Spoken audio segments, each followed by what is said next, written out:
Motorola Moto G41 Review, OLED smartphone with OIS and 750 nits at a killer price. The Motorola Moto G41 is very similar to its G31 sibling that we had in review a while ago. It shares the same MediaTek Helio G85-Prozessor SoC as well as the same 60Hz 6.4-inch OLED panel running at a native 1080p resolution. European models come with 6GB of RAM and 128GB of storage. Like many of its Moto G namesakes, this affordable mid-range smartphone comes with a 5000 mAh battery that supports charging with up to 30 W. In addition, the Moto G41 also features an OIS-supported 48MP main camera. All in all, these specs sound almost too good to be true for its low MSRP of €249, especially considering that Motorola themselves are already selling it for less than €200 on occasion. The Moto G41's plastic rear cover is available in two different colors. Unlike most other Moto smartphones, the G41 features a slightly reflective and shiny instead of a matte finish, resulting in poorly camouflaged and thus very clearly visible fingerprints and smudges. Its build quality is good, especially considering its low price, and unlike the Moto G51, it is not IP52 but rather IPX2 certified. In other words, protected against splashing with water and rain. The G41's display bezels are fairly thick even for its price class, especially at the bottom, resulting in a fairly low display-to-body ratio of just 83%. Overall, this 178G, 6.3 ounces, heavy and 8mm, 0.31 inches, thick smartphone is relatively compact and thus feels very comfortable in hand. Like other Motorola smartphones, the Moto G41, too, features a dedicated Google Assistant button. By default, the device comes with 128GB of eMMC storage, of which we found 109GB to be available after first boot due to the size of the operating system and the preloaded applications. Storage expansion via microSD is not supported. What is supported though is connecting analog sound devices via the G41's 3.5mm headphone jack as well as FM radio. The 5000 mAh battery is charged via the device's USB-C port, USB 2.0, with support for external peripherals such as memory sticks via USB OTG. Another included feature is Miracast for wireless screen mirroring to external displays, and streaming media from streaming services such as Netflix or Prime Video can be enjoyed in HD quality thanks to the G41's Widevine L1 certification. Software: Motorola smartphone with Android 11. Motorola's MyUX user interface is a clean and well-optimized Android 11 overlay. Security patches on our review unit were as of January 2022 with an update guarantee for 2 years, or November 2023.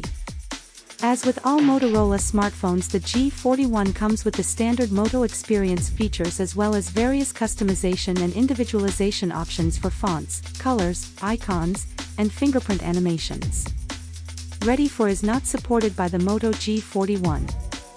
In return, Motorola's hardware and software security features named ThinkShield for mobile are available, resulting in an enhanced protection against malware, phishing, and unauthorized network access.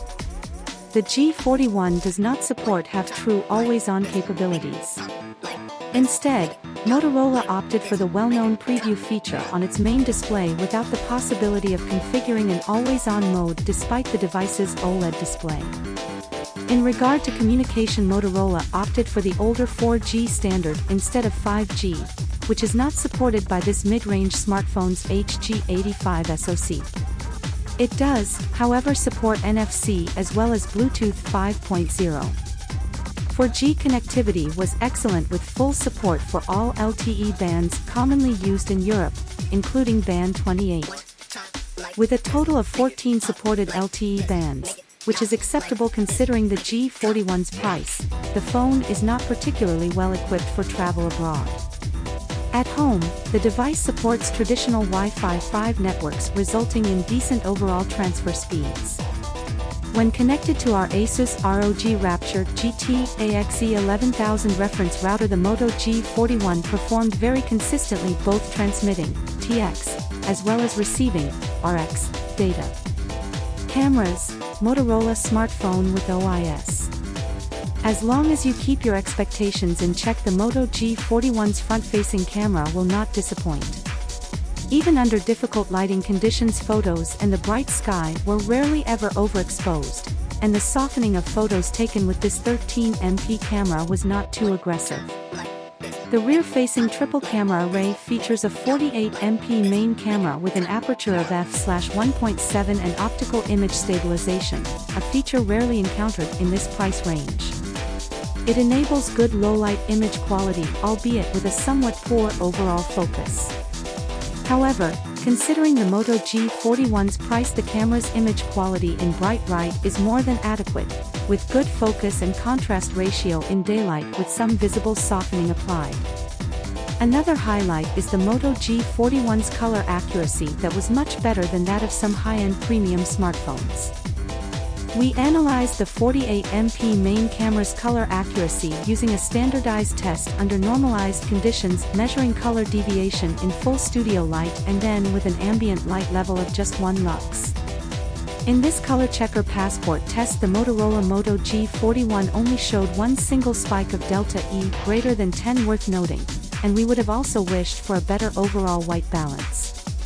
The triple camera array is composed of said 48MP main camera, a 2MP telephoto lens for macro and zoom photos, and an 8MP wide-angle lens with a 118 degrees field of view and an aperture of f/2.2.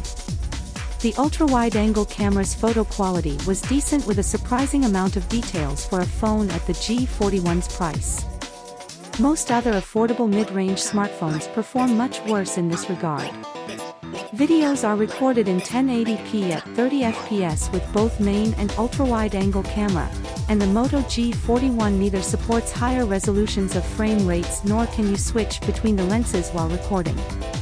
Display: Moto G41 with OLED display, 4-inch AMOLED display running at a native resolution of 2400 by 1080 and a refresh rate of 60 Hz.